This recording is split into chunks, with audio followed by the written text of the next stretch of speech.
I've always found absolute libertarianism to be, well, frankly, rather dull. It's like far-left socialism. You apply one theory to every problem. It doesn't quite work like that, but we should be working for as much freedom and liberty as possible. This July 4th, the United States, land of the free. Really? Paul McKeever, leader of the Freedom Party in this country. I mean, the US has always stood for freedom. Sometimes that's a bit blurred. But now we have, well, revelations. The National Security Agency has been spying on all sorts of people. The head of American intelligence effectively lies about it. We have a whistleblower who's going from country to country.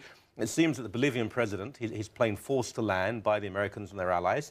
That doesn't look good. Well, you know, the immediate libertarian jump is to say, hey, the government's doing something, and that means they're doing something bad if you're a libertarian. Yeah. You know, but, you know, libertarians would be well instructed to remember that freedom requires eternal vigilance, True. not eternal putting your fingers in your ears. And so surveillance is a natural and needed element of policing, really. Even the element of, you know, are we policing the foreigners versus the domestics largely is irrelevant. I mean, that's relevant if you're trying to protect the borders. But there's lots of evidence of enemies within. The people who are plotting, for example, to blow up a bomb at the BC legislature.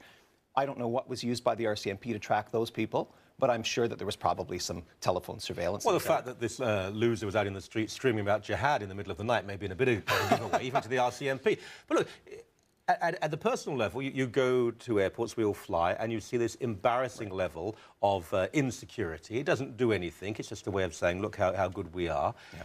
Millions of people have been spied on by the American government. The European community, which is quite controlling in its own way, is threatened now two areas of policy. We will break our alliance with the USA because they are spying on us. We know that European politicians have been spied on by the Americans. Yeah. The Americans have never reacted well to threats because, well, since the Civil War, they've got away with it, haven't they? Yeah. No one has really tried to attack them until 9/11. But this is an overreaction.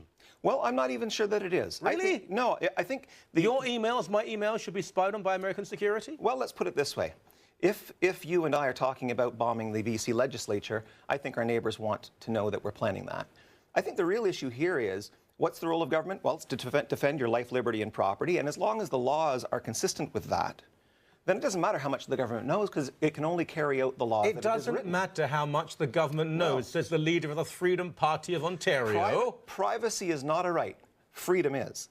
Privacy is a check against people who would try to take away your freedom. We close the curtains because we don't want to be seen, but there's no right not to be photographed if you're passing by your window. Are we playing semantics here? Privacy and freedom. I understand, of course, and I respect the fact that the government has a certain right, really an obligation to be involved in your life to a certain degree. Yeah. But it's how many people, how often, and to what level. Millions of people, we now know in the United States, had their emails and their phone calls monitored. There aren't millions of people who are a risk to national security. No, there aren't. But keep in mind, none of that email information is going to be used at all. How do you know? How do you know? Only because of the laws that exist. So if there's a law, for example, that says you can go to jail because you collected Bolivian stamps, and we know from your communications that you've been collecting Bolivian stamps, that law has to go. That law, not the surveillance, is the violation of your freedom. You're being a bit trusting, aren't you?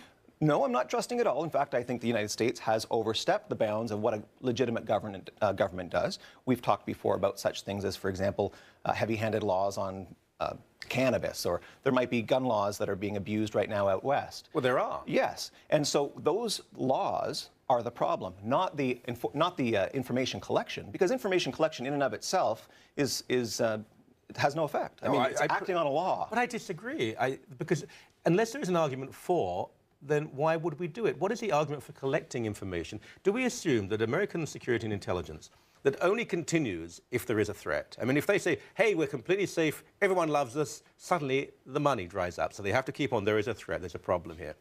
They have this information. You think they just, oh, get rid of it, we don't need it. Of course they're going to keep it, because that name, Paul McKeever's name has come up. Oh, there was an email sent in 1994. Sure. You know they'll do that. Of course they will.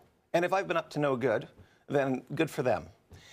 You sound very, very reactionary. Well, if you've done no harm, there's no need to be afraid of the police. I don't fall into that trap. You know, that trap is usually the one that says, no matter what the law is the law. And I think you would know that I object to many laws. But that's the way I think you defend freedom. But this is not the law, though. No, this is the enforcement of the law. This is the collection of data so that they can know whether or not the law has been violated. The question for freedom-loving folk is, are the laws consistent with defending my life, liberty, and property, or has the government decided to make laws that allows the government to violate your life, liberty, and property? Edward Snowden. Yeah. Hero? No. Ordinary Joe, who I think probably wanted some attention. Do you think he should go back to the United States and face possibly the rest of his life in prison? No, I don't think he's done anything that's worthy of sending him to prison. If you were him, would you go back? No. No. Just one very briefly, because we didn't really prepare on this, but are you aware of this case in the United Kingdom where an American guy, and I saw him being interviewed, he didn't particularly impress me, but an American street preacher was talking about sin, both homosexual and heterosexual sin, adultery. Yeah. He was arrested. He spent 7 hours in prison because someone heard him mention that he said homosexuality was a sin, and so the cops were called, and apparently one of the questions they asked him was, if a homosexual came to you and was hungry, would you give them food? I mean, you think, surely this is a joke. As someone who defends freedom, this is profoundly troubling. Oh, yes. The law, if it allowed the police to do that, apparently it did. Yeah, needs to be repealed. That's the way that we can know at all times whether the government's doing what it should be doing or not doing what it should be doing, by observing the laws and how they're interpreted and enforced. As soon as we see a violation of our life, liberty, and property by government, we know that that law needs to be changed. If a Liberal came to you and was hungry, would you give them food? No, buy your own bloody food. Thank you for your time. Thank you, Michael.